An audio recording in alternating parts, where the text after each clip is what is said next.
Welcome to the AbSite Smackdown podcast. We'll talk clinical scenarios, interesting AbSite facts, and interesting general surgery knowledge. Now, let's get to it. Hey guys, it's me, Jess, your host of AbSite Smackdown podcast. And of course, I'm here today with Dr. David Kashmir. Hi, Dr. David. Hey, Jessica. Welcome to the new year. It is the new year. And speaking of the new year, that really is what our entire podcast today is about. And sorry, go ahead. Well, what do you mean? Well, you took the breath like you're going to talk. So I thought I was interrupting you. I'm so sorry. That's okay. That's okay. The title is How to Learn to Do Surgery in 2021. Jessica, it's a timely one. Obviously, we're in the new year. And I'm going to tell you, even in my time as a resident, then as a program director, I'll tell you, things have changed so much. And now as we come out of 2020 into 2021, things are poised to change more than ever. And it's not just because of regulations and things like that. It's because of the obvious pandemic. Right. And speaking of that, so just really quick, see if you can remember. What year was it you were learning to do surgery? Well, so many years. And I would say, as a surgeon who's big into lifelong learning, I'm still learning something new every day. And what that lets me do is avoid giving you the year when I was a surgical resident. I'll just tell you this. Back when I started surgical residency, I was still looking for x-rays on film. And we had to go to the file room, find the x-ray. It would end up in someone's call room when we had to return it because they were using it to prepare for a conference. So let me tell you this, if you're a fan of Star Wars, it'll make sense. This was a long time ago in a galaxy far, far away. So it's funny that you say that. I actually remember that because in college, I worked in radiology and it was my job to go fetch all the films and hang them in the ER and loan them out to people and run through the floors trying to find where the heck all the residents put my films. Because the doctors would leave it in the same place. Residents, not so much. Yeah. And nowadays, when the computer system for x-rays doesn't work, whether it's PACS or whatever it is, we're crippled. There's just no way. We have no idea what to do. The whole place shuts down. It's really, it's funny to watch. But the headline for this podcast is just as you said, what it takes to learn surgery and what it will take in 2021 amidst what is hopefully the end of the pandemic. And all of the many things we're required to do. So I think it's a really timely topic that you picked. And I think it's a good one to spend some time on today. The AbSite Smackdown podcast. Visit the Smackdown at absitesmackdown.com. All right, wonderful. Well, the main reason I wanted to talk about this is just with your experience alone. I know so many doctors are going through this right now, but with us doing less surgeries and focused more on patient care and COVID and just the underlying conditions that make COVID worse and taking care of those patients. Right now, that's what you've been doing a lot of, is taking care of those and teaching how to do so. So I just was really interested in how you think that it's changed from your experience, what you've been going through and what you've seen other people doing. Well, I think the first thing to my mind is philosophy and flexibility. So I'm big into teaching that when we do something, whether it's decision-making or procedurally, we have a plan and we don't sort of deviate from it. We make it as much like baseball as we can. The challenge with that is, although it gets you very good at what you're doing and the clinical scenarios that you're covering, you're not as flexible maybe as you otherwise could be.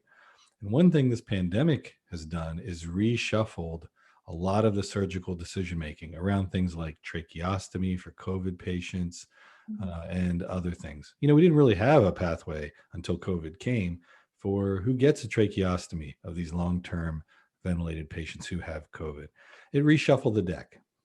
What do we do with elective cases and all these different things? So I think there was a utility to having things realigned with COVID coming in. And I think the people who are coming through training now to be excellent future surgical colleagues have had such a different experience than what all of us who trained without a pandemic ever had. They will have a new appreciation for flexibility.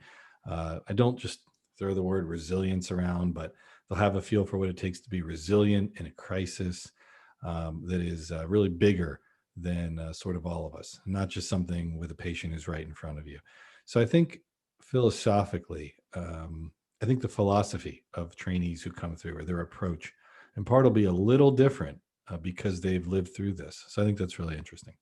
Right. So besides just becoming expert at placing chest tubes, just how they've adjusted the surgical Placed a plan. lot of chest tubes, placed a lot of central lines for COVID in COVID patients. And I'll tell you, the American College of Surgeons has been really good about this too. They have shown flexibility with respect to still ensuring excellent training for trainees, but they've come out with some adopted guidelines, some adapted guidelines based on how life looks in the midst of a pandemic. And it just really shows how everybody sort of needs to be flexible, but still focused on excellent education. So, with that set up in mind for how things are now, I think education in 2021 will have some ways that it is different than all other years we've educated surgical residents.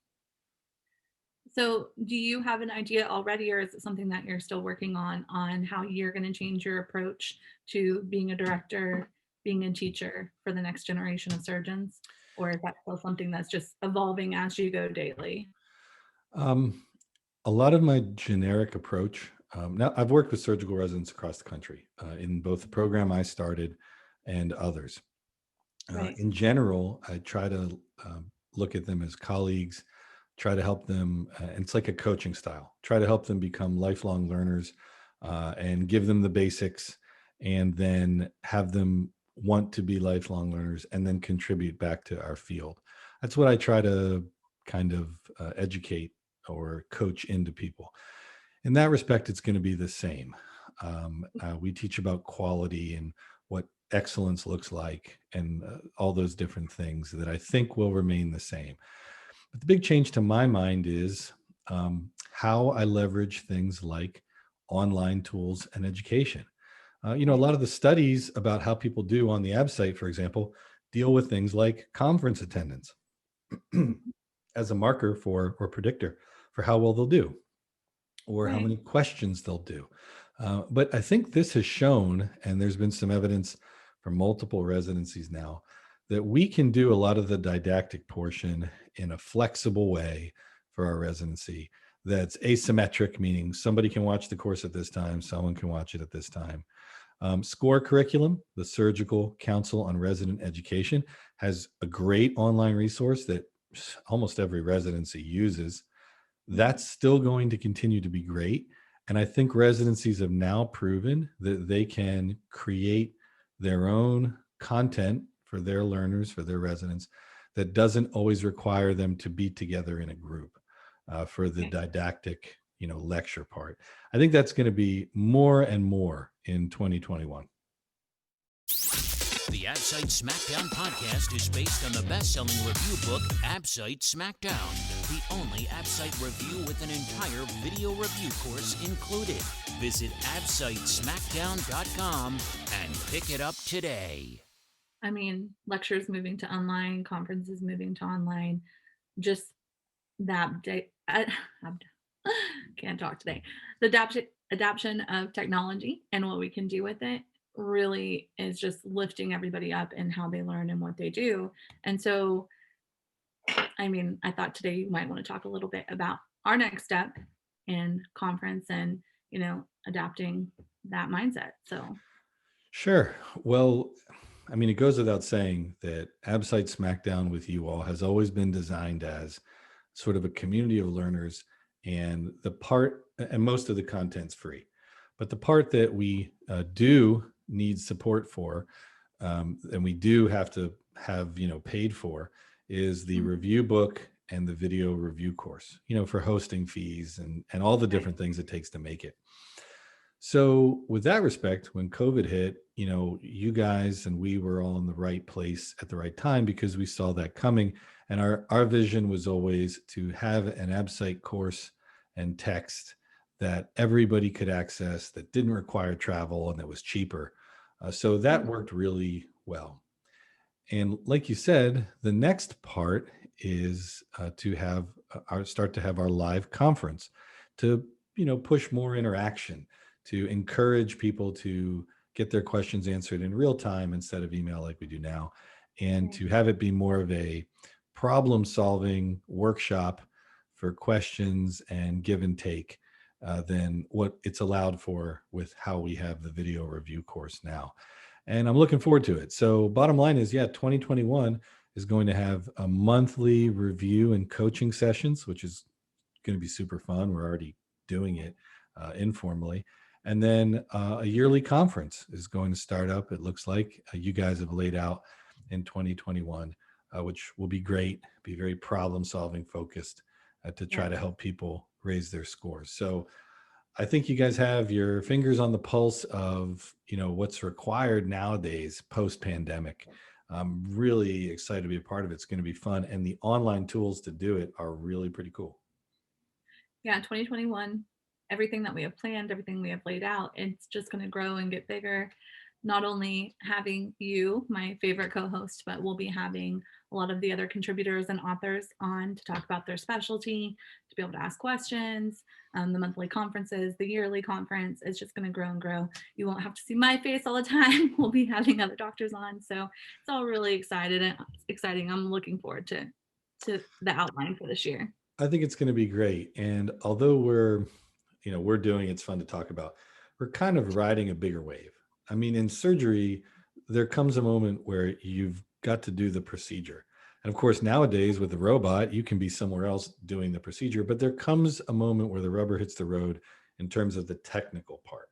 But the cognitive Right. part, how we think about it, how we make decisions with the facts we have, we can do those at a distance. We can do those and try to maintain interaction and teaching and have some of the best resources in the world available for our learners, and have complete, ABSITE review courses available, those kinds of things. So in surgery, I don't want to ever say there's a replacement for being in the OR and decision making in the OR. I don't know that, at the bedside or in the OR in the trauma bay, I don't know that that can be achieved. But I do know that the conference side, the workshop side, the problem solving side, not just because of hours restrictions and how much surgical residents can be in the hospital, but because of COVID, because of other unforeseen things that we don't know what's going to happen.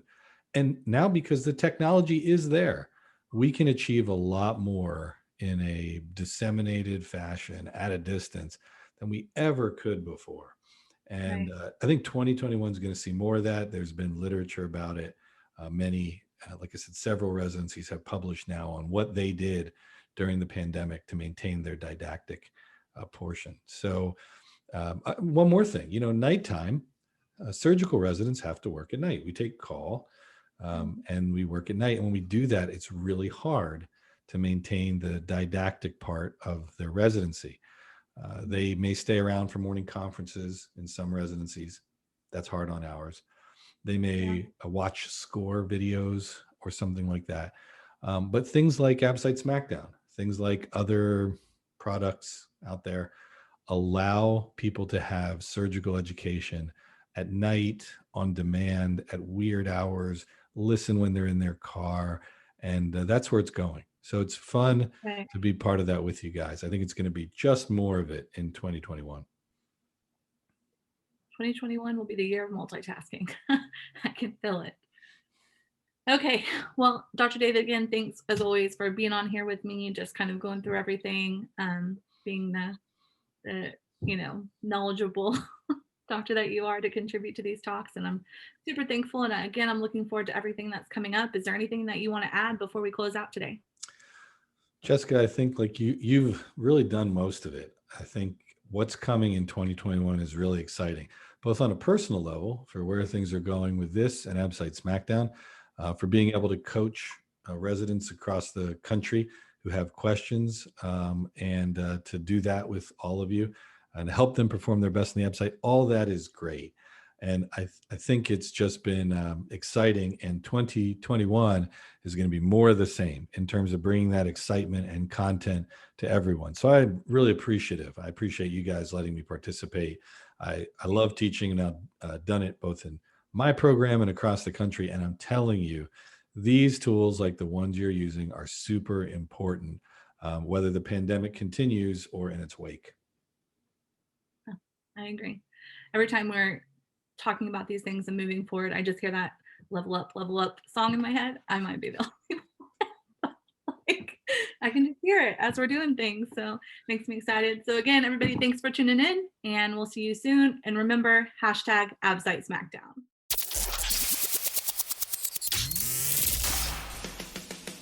Thanks for listening to the Absite Smackdown podcast. Visit us at absitesmackdown.com for more great Absite facts.